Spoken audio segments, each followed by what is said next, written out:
Atenas, 399 a.C., en la ciudad más grande y más prestigiada en sabiduría y poder. Con 70 años, gracias. Atenienses, vamos a comenzar este juicio al ciudadano Sócrates, hijo de Sofrónico, acusado, en primer lugar, del desprestigio de los dioses de Atenas. En segundo lugar, de la corrupción de la juventud de esta ciudad. Esta acusación ha sido llevada a cabo por Meleto, apoyado por los ciudadanos Ánito y Licón. Los acusadores piden por estos crímenes la pena de muerte. Y ahora Meleto, como acusador, tiene la palabra. Mis queridos conciudadanos, en primer lugar quiero decir y dejar constancia de que no existe ningún otro motivo que me haya empujado a esta situación que mi amor por Atenas. El descrédito de Sócrates me hace temer que nuestros dioses hagan caer su cólera sobre esta ciudad. Y eso no es todo. Sócrates, con sus insolentes palabras, siempre pone en duda nuestras convicciones y la sapiencia de nuestras personas más eruditas, y corrompe a nuestros jóvenes, que imitan esa actitud petulante. Esta actitud de Sócrates no me deja más remedio que pedir la pena de muerte para él. Quede así nuestra ciudad libre de la furia de los dioses, sin duda disgustados, y crezcan así nuestros jóvenes libres de una influencia tan pérfida e insidiosa. De acuerdo, Ánito, ahora tienes la palabra. ¿Atenienses? Y por todo lo que acabo de decir, mis queridos atenienses, también pienso que debería aplicarse la pena de muerte a Sócrates. Gracias, Licón, puedes volver a tu sitio. Es turno para defenderte. Tienes la palabra. Aprovéchala para convencer al jurado. La situación es esta. Ahora, por primera vez, comparezco ante un tribunal a mis 70 años. Simplemente, soy ajeno al modo de expresarse aquí. No sé, atenienses, la sensación que habéis experimentado por las palabras de mis acusadores. Ciertamente, bajo su efecto, incluso yo mismo he estado a punto de no reconocerme. Tan persuasivamente hablado. Sin embargo, no han dicho nada verdadero. De las muchas mentiras que han urdido, una me causó especial extrañeza. Aquella en la que decían que tenías que precaveros de ser engañados por mí. Porque dicen ellos, soy hábil para hablar. Eso me ha parecido lo más falto de vergüenza. Si no es que acaso estos llaman hábil para hablar al que dice la verdad. En efecto, estos han dicho poco o nada verdadero. En cambio, vosotros vais a oír de mí toda la verdad. Ciertamente por Zeus, no oiréis bellas frases como las de estos, adornadas cuidadosamente con expresiones y vocablo, sino que vais a oír frases dichas al azar o las palabras que me vengan a la boca, porque estoy seguro de que es justo lo que digo. Además, y muy seriamente, atenienses, os suplico y pido que si me oís hacer mi defensa con las mismas expresiones que acostumbro a usar, bien en el ágora, encima de la mesa de los cambistas, donde muchos de vosotros me habéis oído, bien en otras partes, que no os cause extrañeza, ni protestéis por ello. Considerad y poned atención solamente a si digo cosas justas o no. Este es el deber del juez, el del orador, decir la verdad. Ha habido dos clases de acusadores míos. Unos, los que me han acusado recientemente como Meleto, Ánito y Licón. Otros, a los que ahora me refiero, que me han acusado desde hace mucho. Ciertamente, es justo que yo me defienda, en primer lugar, frente a las primeras acusaciones falsas contra mí, y a los primeros acusadores. Desde antiguo y durante ya muchos años, han surgido ante vosotros muchos acusadores míos, sin decir verdad alguna, a quienes temo yo más que Ánito y a los suyos, aun siendo también esto es temible. Pero lo son más los que, tomándose a muchos de vosotros desde niños, os persuadían y me acusaban mentirosamente, diciendo que hay un cierto Sócrates, sabio, que se ocupa de las cosas celestes, que investiga todo lo que hay bajo la tierra y que hace más fuerte el argumento más débil. Estos, los que han extendido esta fama, son los temibles acusadores míos, pues los oyentes consideran que los que investigan eso no creen en los dioses. Estos acusadores son muchos y me han acusado durante ya muchos años. Y además, hablaban ante vosotros en la edad en la que más podíais darles crédito, porque algunos de vosotros eran niños o jóvenes, y porque acusaban in absentia, sin defensor presente. Lo más absurdo de todo es que ni siquiera es posible conocer y decir sus nombres, sino es precisamente el de cierto comediógrafo llamado Aristófanes, diciendo que Sócrates era llevado de un lado a otro, afirmando que volaba, y diciendo otras necedades sobre las que yo no entiendo ni mucho ni poco. Los que, sirviéndose de la envidia y la tergiversación, trataban de persuadiros, y los que, convencidos ellos mismos, intentaban convencer a otros son los que me producen la mayor dificultad. En efecto, ni siquiera es posible hacer subir aquí y poner evidencia a ninguno de ellos, sino que es necesario que yo me defienda sin medios, como si combatiera sombras, y que argumente sin que nadie me responda. En efecto, admitid también vosotros, como yo os digo, que ha habido dos clases de acusadores míos. Unos, los que han acusado recientemente, otros, a los que ahora me refiero, que me han acusado desde hace mucho. Y creed que es preciso que yo me defienda frente a estos en primer lugar, pues también vosotros les habéis oído acusarme anteriormente, mucho más que estos últimos. Dicho esto, hay que hacer ya la defensa. Intentar arrancar de vosotros en tan poco tiempo esa mala opinión que vosotros habéis adquirido durante un tiempo tan largo. Quisiera que esto resultara así, si es mejor para vosotros y para mí, y conseguir algo con mi defensa, pero pienso que es difícil y de ningún modo me pasa inadvertida esta dificultad. Sin embargo, que vaya esto por donde al Dios le sea grato. Debo obedecer a la ley y hacer mi defensa. Recojamos, pues, desde el comienzo, cuál es la acusación a partir de la que ha nacido esa opinión sobre mí, por la que Meleto, dándole crédito también, ha presentado esta acusación pública. Veamos, ¿con qué palabras calumniaba a los tergiversadores? Como si en efecto se tratara de acusadores legales, hay que dar lectura a su acusación jurada. Sócrates comete delito y se mete en lo que no debe, al investigar las cosas subterráneas y celestes, al hacer más fuerte el argumento más débil y al enseñar estas mismas cosas a otros. Presento como testigos a la mayoría de parte de vosotros, y os pido que, cuantos me habéis oído dialogar alguna vez, os informéis unos a otros, y os los deis a conocer. Muchos de vosotros estáis en esta situación. En efecto, informaos unos con otros de si alguno de vosotros me oyó jamás dialogar, poco mucho acerca de estos temas. Pero no hay nada de esto, y si habéis oído a alguien decir que yo intento educar a los hombres, y que cobro dinero como los sofistas, tampoco esto es verdad. Pues también, a mí me parece que es hermoso que alguien sea capaz de educar a los hombres, como los sofistas Gorgias, Pródico e Hipia. Cada uno de estos, yendo de una ciudad a otra, persuaden a los jóvenes, a quienes les es posible recibir lecciones gratuitamente, el que quieran de sus conciudadanos, a que abandonen las lecciones de estos y reciban las suyas pagándoles dinero y debiéndoles agradecimiento. Por otra parte, está aquí otro sabio, natural de Paros, que me he enterado que se halla en nuestra ciudad. Me encontré casualmente al hombre que ha pagado a los sofistas más dinero que todos los otros juntos, Calias. A este le pregunté, pues tiene 2 hijos. Calias, si tus 2 hijos fueran potros, tendríamos que tomar un cuidador de ellos y pagarle. Este debería hacer los actos y buenos en la condición natural que les es propia, y sería un conocedor de los caballos. Pero puesto que son hombres, ¿qué cuidador tiene la intención de tomar? ¿Quién es conocedor de esta clase de perfección, de la humana y la política? Pues pienso que tú tienes averiguado por tener 2 hijos. ¿Hay alguno o no? Dije yo. Claro que sí, dijo él. ¿Quién? ¿De dónde es? ¿Por cuánto enseña? Dije yo. Oh, Sócrates, dijo él. Ebeno, de Paros, por 5 minas. Y yo consideré feliz a Ebeno si verdaderamente posee arte y enseña tan convenientemente. En cuanto a mí, presumiría y me jactaría si supiera estas cosas, pero no las sé. Quizá alguno de vosotros objetaría. Pero Sócrates, ¿cuál es tu situación? ¿De dónde han nacido esas tergiversaciones? Pues sin duda, no ocupándote tú en cosa más notable que los demás, no hubiera surgido seguidamente tal fama y renombre, a no ser que hicieras algo distinto de lo que hace la mayoría. Dinos pues, ¿qué es ello? A fin de que nosotros no juzguemos a la ligera. Pienso que el que habla así dice palabras justas, y yo voy a intentar dar a conocer qué es realmente lo que me ha hecho este renombre y esta fama. Sabed bien que os voy a decir toda la verdad. Yo no he adquirido este renombre por otra razón que por cierta sabiduría. ¿Qué sabiduría es esa?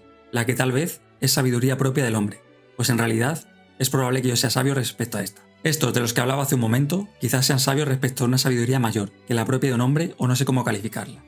Hablo así porque yo no conozco esa sabiduría, y el que la afirma miente y habla en favor de mi falsa reputación. Atenienses, no protestéis ni aunque parezca que os digo algo presuntuoso. Las palabras que voy a decir no son mías, sino que voy a remitir al que las dijo, digno de crédito para vosotros. De mi sabiduría, si hay alguna, y cuál es, os voy a presentar como testigo al Dios que está en Delfo. En efecto, conocíais sin duda a Querofonte. Este era amigo mío desde la juventud y adepto al Partido Democrático. Fue al destierro y regresó con vosotros. Y ya sabéis cómo era Querofonte, qué vehemente para lo que emprendía. Pues bien, una vez fue a Delfos y tuvo la audacia de preguntar al oráculo esto, pero como he dicho, no protestéis. Preguntó si había alguien más sabio que yo. La Pitia le respondió que nadie era más sabio. Cerca de esto os dará testimonio aquí este hermano suyo, puesto que él ha muerto. Por favor. Claro, Sócrates. Queridos atenienses, es cierto, yo ratifico lo que dice Sócrates. Mi hermano me lo contó, tal como Sócrates lo ha expuesto ante vosotros. Es la verdad. Gracias. Pensad por qué digo estas cosas. Voy a mostraros de dónde ha salido esta falsa opinión sobre mí. Así pues, tras oír estas palabras, reflexionaba así. ¿Qué dice realmente el Dios y qué indica el enigma? Yo tengo conciencia de que no soy sabio, ni poco ni mucho. ¿Qué es lo que realmente dice al afirmar que yo soy muy sabio? Sin duda no miente, no le es lícito. Y durante mucho tiempo estuve yo confuso sobre lo que en verdad quería decir. Más tarde, a regañadientes, me incliné a una investigación del oráculo del modo siguiente. Me dirigí a uno de los que parecían ser sabios en la idea de que, si en alguna parte era posible, allí refutaría el vaticinio y demostraría al oráculo. Este es más sabio que yo, y tú decías que lo era yo. Ahora bien, al examinar a este, pues no necesito citarlo con su nombre, era un político aquel con el que estuve indagando y dialogando. Experimenté lo siguiente. Me pareció que otras muchas personas creían que ese hombre era sabio, y especialmente lo creía él mismo, pero que no lo era. A continuación, intentaba yo demostrarle que él creía ser sabio, pero que no lo era. A consecuencia de ello, me gané la enemistad de él y de muchos de los presentes. Al retirarme de allí, razonaba a solas que yo era más sabio que aquel hombre. Es probable que ni uno ni otro sepamos nada que tenga valor, pero este hombre quiere saber algo y no lo sabe. En cambio yo, así como en efecto, no sé, tampoco creo saber. Parece pues que al menos soy más sabio que él en esta misma pequeñez, y lo que no sé, tampoco creo saberlo. A continuación me encaminé hacia otro de los que parecían ser más sabios que aquel, y saqué la misma impresión. Y también allí me gané la Nemestiel y de muchos de los presentes. Después de esto, iba ya uno tras otro, sintiéndome disgustado y temiendo que me ganaba enemistades. Pero sin embargo, me parecía necesario dar la mayor importancia al dios. Debía en efecto encaminarme indagando qué quería decir el oráculo, hacia todos los que parecían saber algo. Y por Zeus, pues es preciso decir la verdad ante vosotros, que tuve la siguiente impresión. Me pareció que los de mayor reputación estaban casi carentes de lo más importante para el que investiga según el dios. En cambio, otros que parecían inferiores estaban mejor dotados para el buen juicio. Sin duda, es necesario que os haga ver mi camino errante, como condenado a ciertos trabajos como Hércules, a fin de que el oráculo fuera irrefutable para mí. En efecto, tras los políticos me encaminé hacia los poetas, los de tragedias, los de diritambos y los demás, la idea de que allí encontraría manifiestamente más ignorante que aquello. Así pues, tomando los poemas suyos que me parecían mejor realizados, les iba preguntando qué quería decir, pero al mismo tiempo aprender yo también algo de ello. Pues bien, me resisto por vergüenza a deciros la verdad, atenienses, sin embargo, hay que decirlo. Por así decir, casi todos los presentes podían hablar mejor que ellos sobre los poemas que ellos habían compuesto. Así pues, también respecto a los poetas, me di cuenta en poco tiempo de que no hacían por sabiduría lo que hacían, sino por ciertas dotes naturales y en estados de inspiración como los adivinos y los que recitan los oráculos. En efecto, también estos dicen muchas cosas hermosas, pero no saben nada de lo que dicen. Una inspiración semejante me pareció a mí que experimentaban también los poetas, y al mismo tiempo me di cuenta de que ellos, a causa de la poesía, creían también ser sabios respecto a las demás cosas sobre las que no lo eran.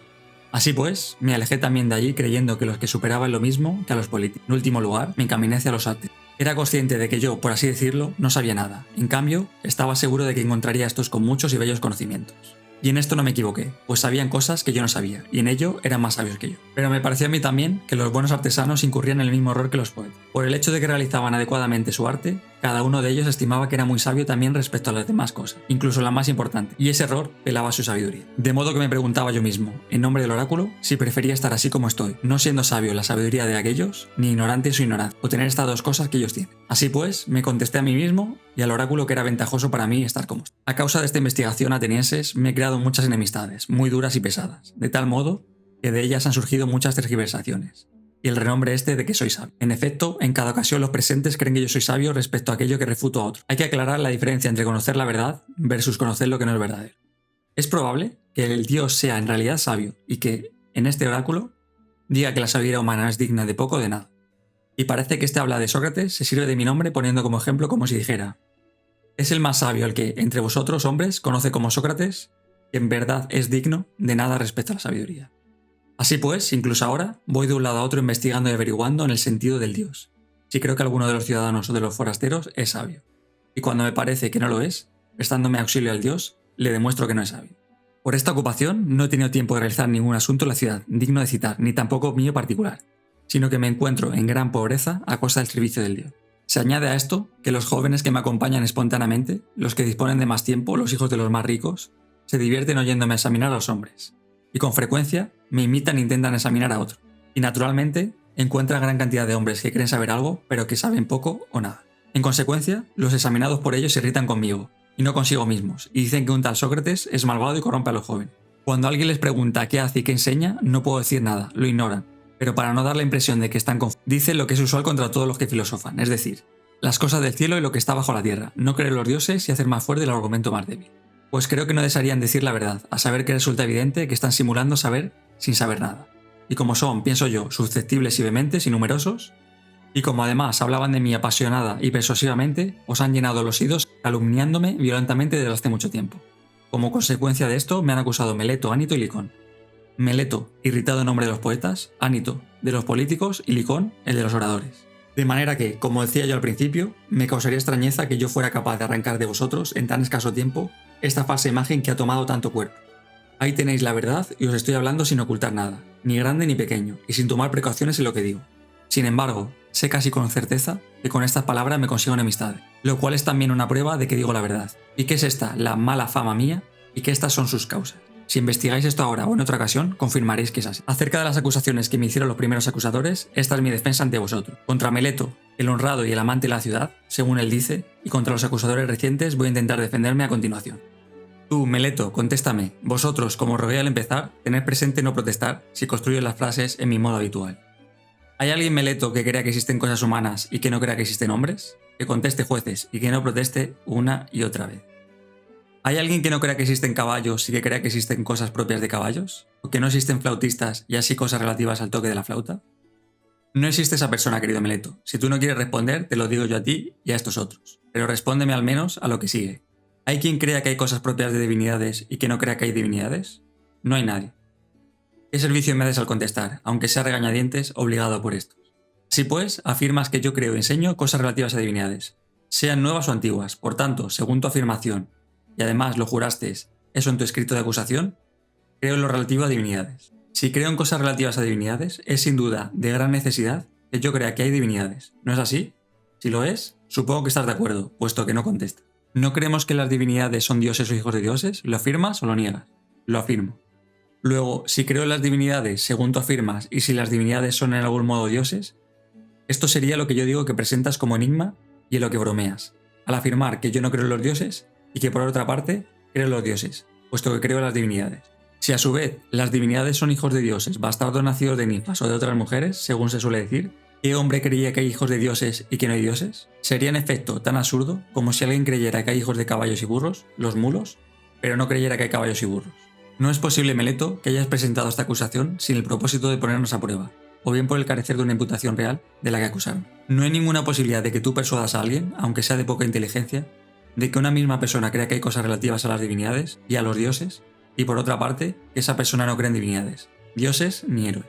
Pues bien, atenienses, me parece que no requiere mucha defensa demostrar que yo no soy culpable respecto a la acusación de Meleto y que ya es suficiente lo que ha dicho.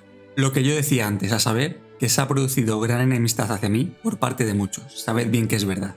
Y es esto lo que me va a condenar. Si me condena, no Meleto ni Anito, sino la calumnia y la envidia de muchos.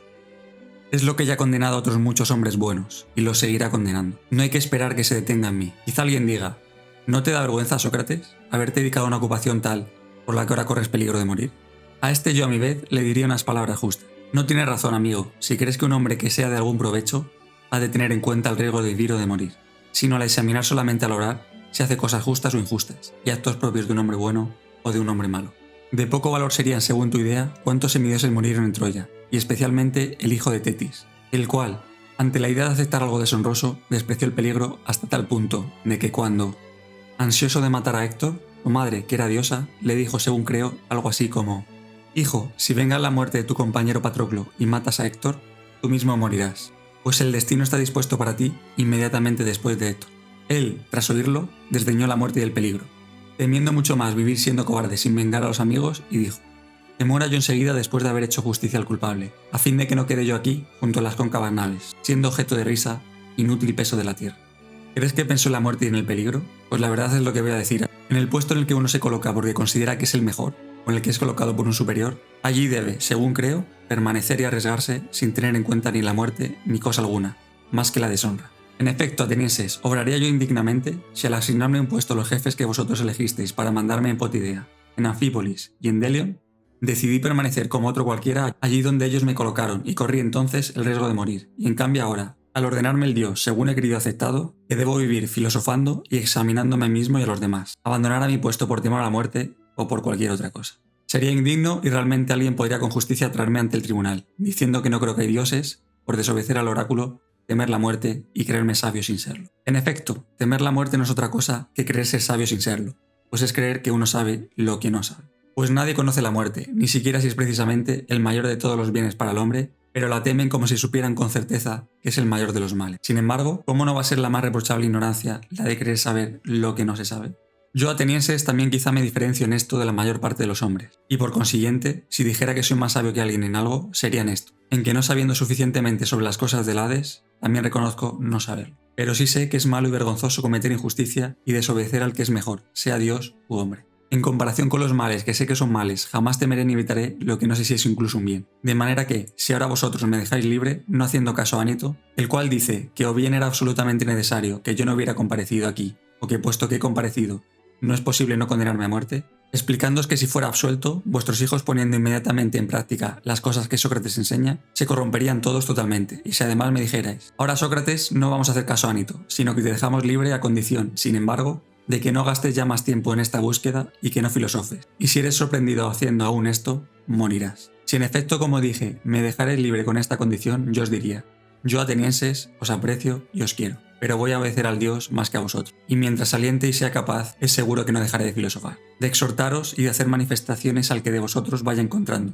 diciéndole lo que acostumbro. Mi buen amigo, siendo ateniense, de la ciudad más grande y más prestigiada en sabiduría y poder, ¿no te avergüenzas de preocuparte de cómo tendrás las mayores riquezas y la mayor fama y los mayores honores, y en cambio, no te preocupas ni interesas por la inteligencia, la verdad, y por cómo tu alma va a ser lo mejor posible? Y si alguno de vosotros discute y dice que se preocupa, no pienso dejarlo al momento y marcharme, sino que le voy a interrogar, a examinar y a refutar. Y si me parece que no ha adquirido la virtud y dice que sí, le reprocharé que tienen menos lo digno de más y tienen mucho lo que vale poco. Haré esto con el que me encuentre, joven o viejo, forastero o ciudadano, y más con los ciudadanos por cuanto más próximos estáis a mí por origen. Pues esto lo manda el Dios, sabedlo bien, y yo creo que todavía nos ha surgido mayor bien en la ciudad que mi servicio al Dios. En efecto, voy por todas partes sin hacer otra cosa que bien intentar persuadiros, a jóvenes y viejos, a no ocuparos ni de los cuerpos ni de los bienes, antes que del alma, ni con tanto afán, a fin de que éste sea lo mejor posible, diciéndoos, no sale de la riqueza la virtud para los hombres, sino la virtud, las riquezas y todos los otros bienes, tanto los privados como los públicos. Si corrompo a los jóvenes al decir tales palabras, estas serían dañinas,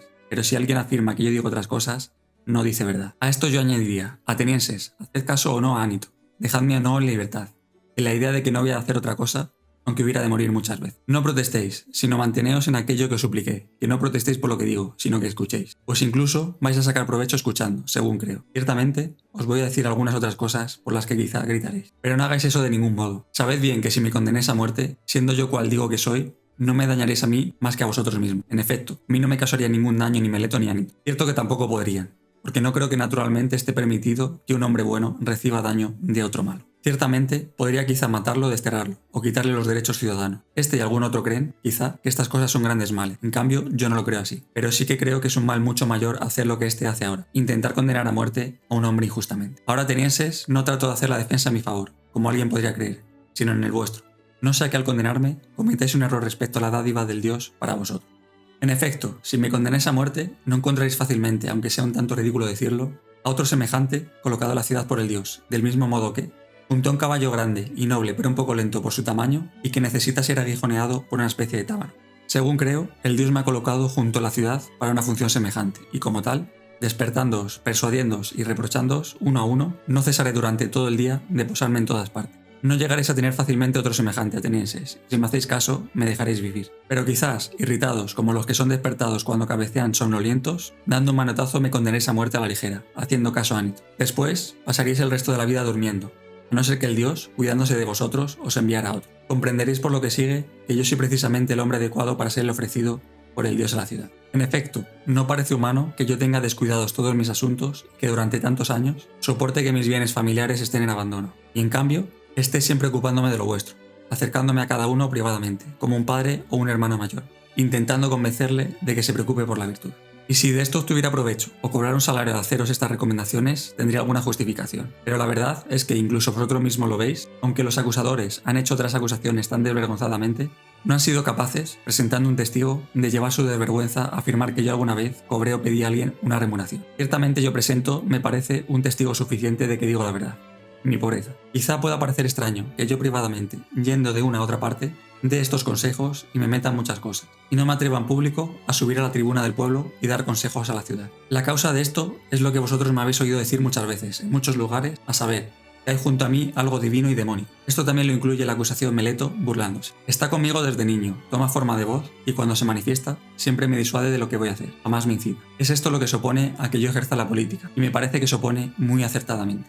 En efecto, sabed bien, atenienses, que si yo hubiera intentado anteriormente realizar actos políticos, habría muerto hace tiempo, y no os habría sido útil a vosotros ni a mí mismo. Y no os irritéis conmigo porque digo la verdad. En efecto, no hay hombre que pueda conservar la vida si se opone noblemente a vosotros o a cualquier otro pueblo y si trata de impedir que sucedan en la ciudad muchas cosas injustas e ilegales. Por el contrario, es necesario que el que en realidad lucha por la justicia, así pretende vivir un poco de tiempo, actúe privada y no públicamente. Y de esto os voy a presentar pruebas importantes, no palabras, sino lo que vosotros estimáis, hechos. Oíd lo que me ha sucedido para que sepáis que no cedería ante nada contra lo justo por temor a la muerte. Y al no ceder, al punto estaría dispuesto a morir. Os voy a decir cosas vulgares y leguleyas, pero verdaderas. En efecto, yo no ejercí ninguna otra magistratura en la ciudad, pero fui miembro del consejo. Casualmente, ejercía la pritanía de nuestra tribu, la Antíoquede. Cuando vosotros decisteis injustamente, como después todos reconocisteis, juzgar en un solo juicio a los 10 generales que no habían recogido a los náufragos del combate naval. Yo me enfrenté a los prítanes para defender la ley y voté en contra. Los oradores querían enjuiciarme y detenerme, pero yo preferí arriesgarme antes que unirme a vosotros y decidir cosas injustas. Y esto cuando la ciudad aún tenía régimen democrático, pero cuando vino la oligarquía, los 30 me hicieron llamar al tolo,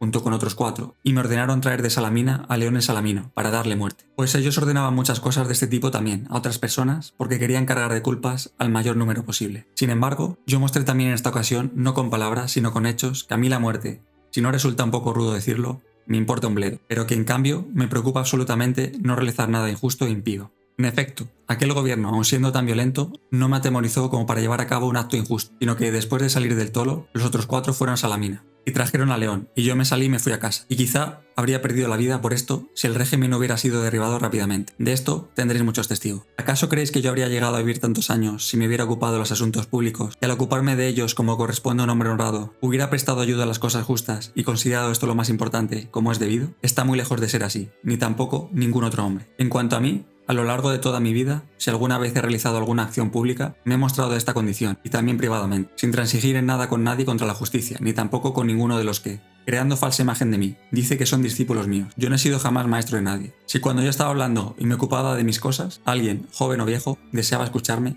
jamás se lo impedía a nadie. Tampoco dialogo cuando recibo dinero y dejo de dialogar si no lo recibo. Antes bien me ofrezco, para que me pregunten tanto al rico como al pobre. Y lo mismo si alguien prefiere responder y escuchar mis preguntas. Si alguno de estos es luego un hombre honrado o no lo es, no podría yo, en justicia, incurrir en culpa. A ninguno de ellos les ofrecí nunca enseñanza alguna, ni les instruí. Y si alguien afirma que yo en alguna ocasión aprendió yo de mí, en privado, algo que no quieran también todos los demás, sabed bien que no dice la verdad. ¿Por qué realmente gustan algunos de pasar a largo tiempo a mi lado? Lo habéis oído ya, atenienses. Os he dicho toda la verdad, porque les gusta oírme examinar a los que creen ser sabios y no lo son. En verdad, es agradable. Como digo, realizar este trabajo me ha sido encomendado por el Dios, por medio de oráculo, de sueños y de todos los demás medios con los que alguna vez alguien, de condición divina, ordenó a un hombre hacer algo. Esto es verdad y fácil de comprobar. Ciertamente, si yo corrompo a unos jóvenes ahora y a otros los he corrompido ya, algunos de ellos, creo yo, al hacerse mayores, se darían cuenta de que, cuando eran jóvenes, yo les aconsejé en alguna ocasión algo malo, y sería necesario que subieran ahora a la tribuna, me acusaran y se vengaran. Si ellos no quieren, algunos de sus familiares, padres, hermanos u otros parientes. Si sus familiares recibieron de mí algún daño, tendrían que recordarlo ahora y vengarse. Por todas partes están presentes aquí muchos de ellos, a los que estoy viendo. En primer lugar, este Critón, de mi misma edad y Demo, padre de Critóbulo, Lisanias de Esfeto, padre de Esquines, que está aquí. Luego Antifón, de Cefisia, padre de Epígenes. Además, están presentes otros cuyos hermanos han estado en esta ocupación. Nicóstrato, el hijo de Teozótide y hermano de Teodoto. Teodoto ha muerto, así que no podría rogarle que no me acusara. Paralio, hijo de Domódoco, cuyo hermano era Teages. Adimanto, hijo de Aristón, cuyo hermano es Platón, que está aquí. Ayantodoro, cuyo hermano aquí presente es Apolodoro. Puedo nombrar a otros muchos, algunos de los cuales Meleto debía haber presentado especialmente como testigos en su discurso. Y se olvidó entonces que lo presente ahora. Yo se lo permito. Y que diga si dispone de alguno de estos. Pero vais a encontrar todo lo contrario, atenienses. Todos están dispuestos a ayudarme a mí, al que corrompe, al que hace mal a sus familiares, como dicen Meleto y Anito. Los propios corrompidos tendrían quizá motivo para ayudarme, pero los no corrompidos, hombres ya mayores, los parientes de estos, no tienen otra razón para ayudarme que la recta y la justa. A saber que tienen conciencia de que Meleto miente y que yo digo la verdad. Sea pues, atenienses, poco más o menos, son estas y quizá otras semejantes las cosas que podría alegar en mi defensa. Quizá alguno de vosotros se irrite, acordándose de sí mismo. Si él, sometido a un juicio de menor importancia que este, rogó y suplicó a los jueces con muchas lágrimas, trayendo a sus hijos para producir la mayor compasión posible, y también a muchos de sus familiares y amigos. Y en cambio, yo no hago nada de eso, aunque corro el máximo peligro, según parece. Tal vez alguno, al pensar esto, se comporte más duramente conmigo, irritado por estas mismas palabras, dé su voto con ira.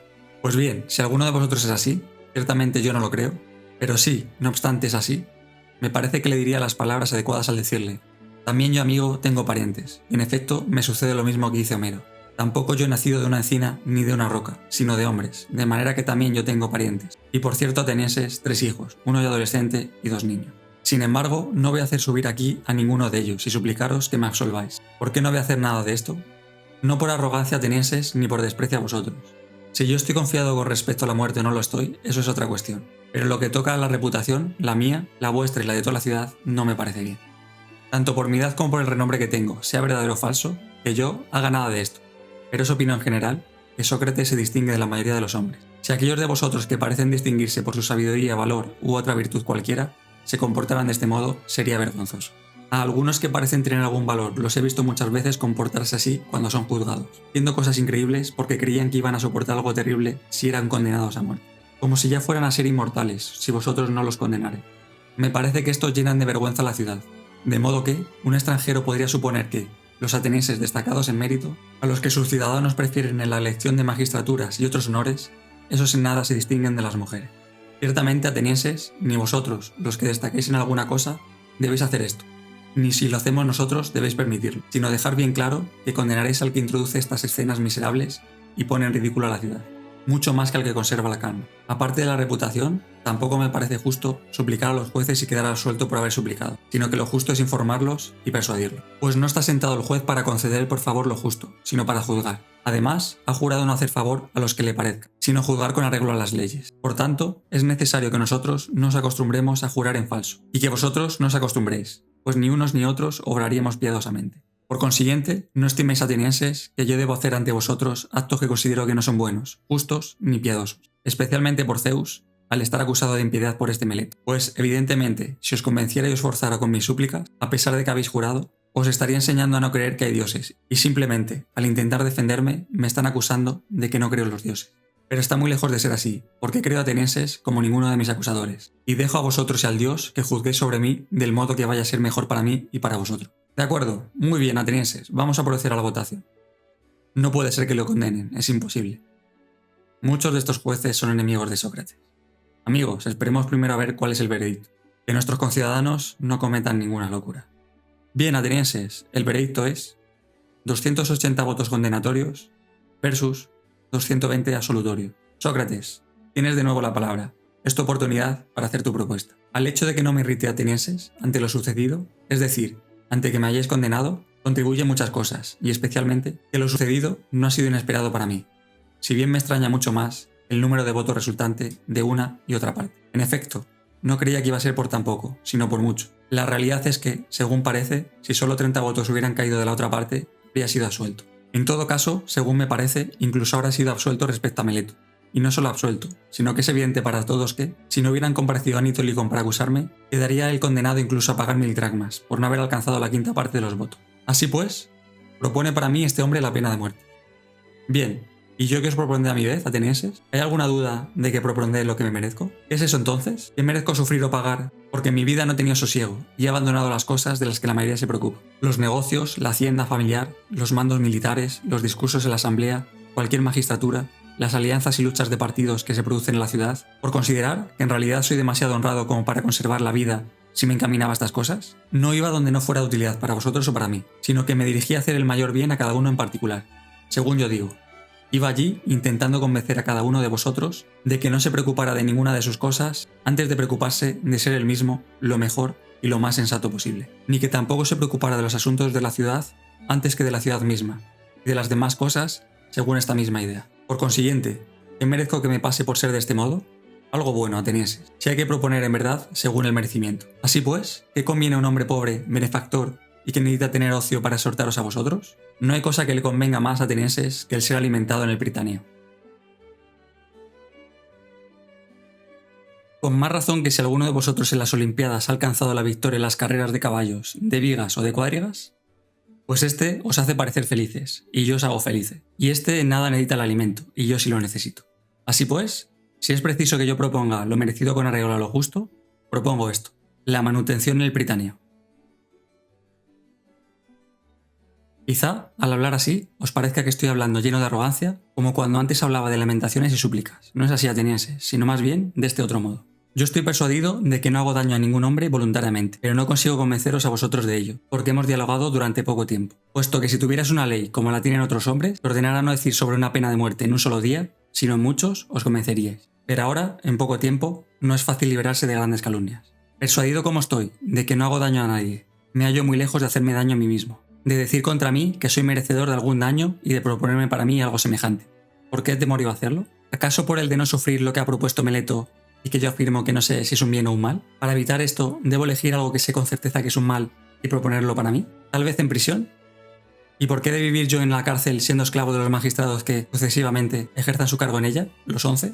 Quizá una multa y estar en prisión hasta que la pague, pero esto sería lo mismo que lo anterior, pues no tengo dinero para pagar. Entonces, propondría el destierro. Quizá vosotros aceptaríais esto. No tendría yo ciertamente mucho amor a la vida si fuera tan insensato como para no poder reflexionar que vosotros, que sois conciudadanos míos, no habéis sido capaces de soportar mis conversaciones y razonamientos, sino que os han resultado lo bastante pesados y molestos, como para ahora intentéis libraros de ellos. ¿Y qué acaso otros lo soportarán fácilmente? Está muy lejos de ser así, atenienses. Sería en efecto una hermosa vida para un hombre de mi edad salir de mi ciudad y vivir yendo expulsado de una ciudad a otra. Sé con certeza que donde vaya, los jóvenes escucharán mis palabras como aquí. Si los rechazo, ellos me expulsarán convencido a los mayores.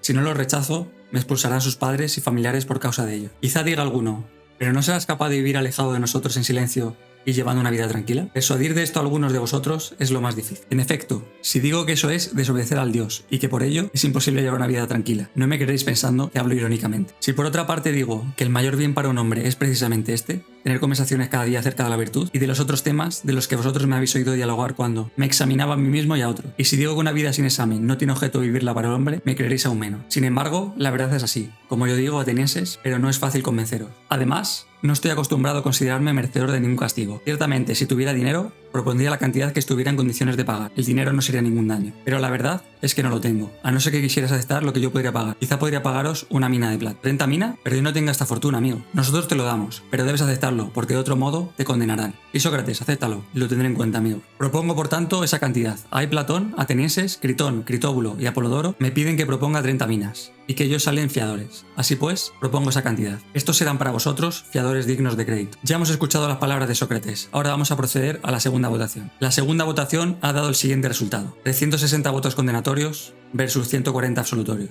Por no esperar un tiempo no largo, atenienses, vais a tener la fama y la culpa, por parte de los que quieren difamar a la ciudad, de haber matado a Sócrates, un sabio. Os afirmarán que soy sabio, aunque no lo soy, los que quieren injuriaros. En efecto, si hubierais esperado un poco de tiempo, esto habría sucedido por sí mismo. Veis sin duda que mi edad está ya muy avanzada, en el curso de la vida y próxima a la muerte. No digo estas palabras a todos vosotros, sino a los que me han condenado a muerte. Pero también les digo a ellos lo siguiente. Quizá creéis, atenienses, que yo he sido condenado por faltarme las palabras adecuadas para haberos convencido. Si yo hubiera creído que era preciso hacer y decir todo, con tal de evitar la condena. Está muy lejos de ser así.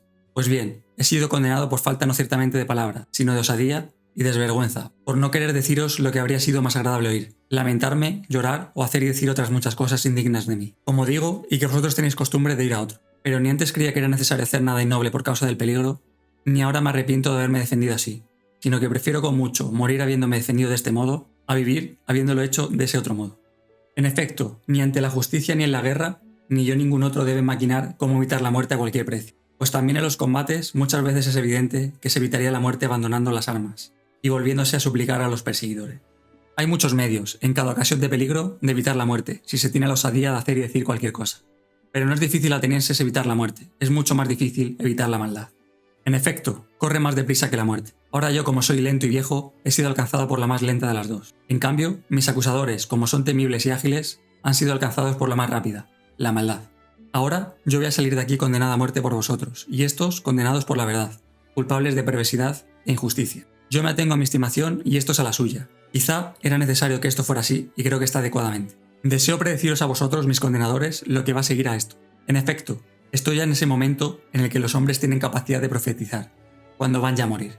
Yo os aseguro, hombres que me habéis condenado, que inmediatamente después de mi muerte os va a venir un castigo mucho más duro por Zeus que el de mi condena a muerte. Ahora os habéis hecho esto creyendo que os ibais a librar de dar cuenta de vuestro modo de vida, pero como digo, os va a salir muy al contrario. Van a ser más los que os pidan cuentas, esos a los que yo ahora contenía sin que vosotros lo percibierais. Serán más intransigentes por cuanto son más jóvenes, y vosotros os irritaréis más. Pues si pensáis que matando a la gente vais a impedir que se os reproche que no vivís rectamente, no pensáis bien. Este medio de evitarlo ni es muy eficaz ni es honrado. El más honrado y el más sencillo no es reprimir a los demás, sino prepararse para ser lo mejor posible. Hechas estas predicciones a quienes me han condenado, les digo adiós. Con los que me habéis votado mi absolución, me gustaría conversar sobre este hecho que acaba de suceder, mientras los magistrados están ocupados, y aún no voy a donde yo debo morir. Quedaos pues conmigo, amigos, este tiempo, pues nada impide conversar entre nosotros mientras sea posible. Como sois amigos, quiero haceros ver qué significa realmente lo que me ha sucedido ahora. En efecto, jueces, pues llamándoos jueces os llamo correctamente. Me ha sucedido algo extraño. La advertencia habitual para mí, la del espíritu divino, en todo el tiempo anterior era siempre muy frecuente, oponiéndose aún a cosas muy pequeñas si yo iba a obrar de forma no recta. Ahora me ha sucedido lo que vosotros veis, lo que se podría creer que es, y en opinión general,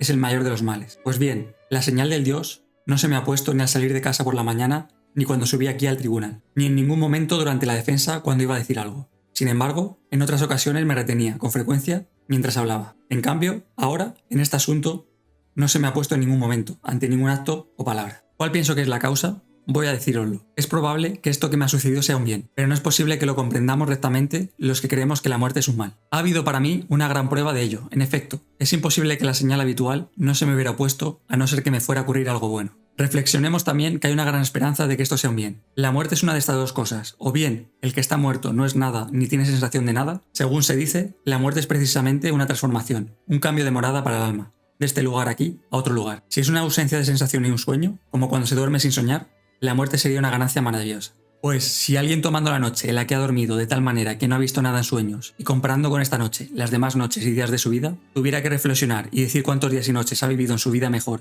y más agradablemente que esta noche, creo que no ya un hombre cualquiera, sino que incluso el gran rey encontraría fácilmente contable estas noches comparándolas con los otros días y noches. Si en efecto la muerte es algo así, digo que es una ganancia, pues la totalidad del tiempo no resulta ser más que una sola noche. Si por otra parte la muerte es como migrar de aquí a otro lugar, y es verdad como se dice, que allí están todos los que han muerto, ¿qué bien habría mayor que este, jueces? Pues sí, llegando uno al Hades, libre ya de estos que dicen que son jueces, va a encontrar a los verdaderos jueces, los que se dice que hacen justicia allí, Minos, Rodamanto, Éaco y Triptolemo, y a cuantos semidioses fueron justos en su vida, ¿sería acaso malo el viaje?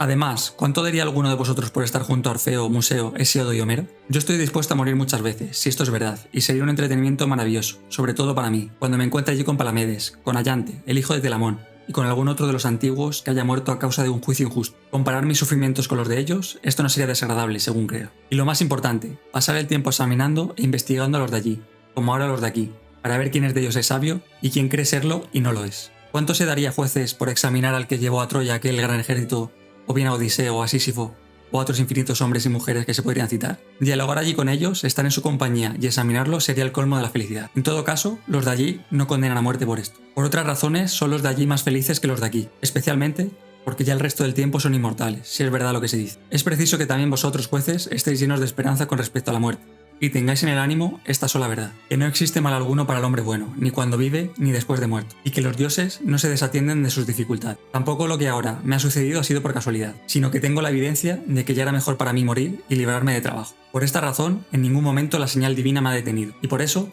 no me irrito mucho con los que me han condenado ni con los acusadores. No obstante, ellos no me condenaron ni acusaron con esta idea, sino creyendo que me hacían daño. Es justo que se les haga este reproche. Sin embargo, les pido una cosa antes de morir. Cuando mis hijos sean mayores atenienses, castigadlos causándole las mismas molestias que yo a vosotros. Si os parece que se preocupan del dinero o de otra cosa cualquiera antes que de la virtud. Si creen que son algo sin serlo, reprochadles, como yo a vosotros, que no se preocupan de lo que es necesario, y que creen ser algo sin ser dignos de nada. Si hacéis esto, mis hijos y yo habremos recibido un justo pago de vosotros. Pero es ya hora de marcharnos, yo a morir y vosotros a vivir. Mis queridos amigos y conciudadanos, quien de nosotros se dirige a una situación mejor, es algo oculto para todos, excepto para el Dios.